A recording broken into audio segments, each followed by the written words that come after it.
అందరికీ నమస్కారం. జనవరి 25, 2026లో శ్రీ గురుతేగ్ బహదూర్ ఆత్మార్పణ దినోత్సవానికి పవన్ కళ్యాణ్ గారు అస్సలకి అక్కడ మహారాష్ట్రలో పవన్ కళ్యాణ్ గారికి మామూలు క్రేజ్ కాదండి. అక్కడ చూస్తూ చాలా ఆశ్చర్యపోయాం అనమాట.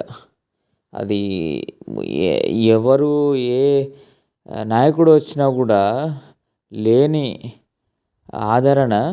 అసలు పవన్ కళ్యాణ్ గారు అక్కడ ఆ పేరు పిలవంగానే లోపల అసలు అరుపులే అరుపులు.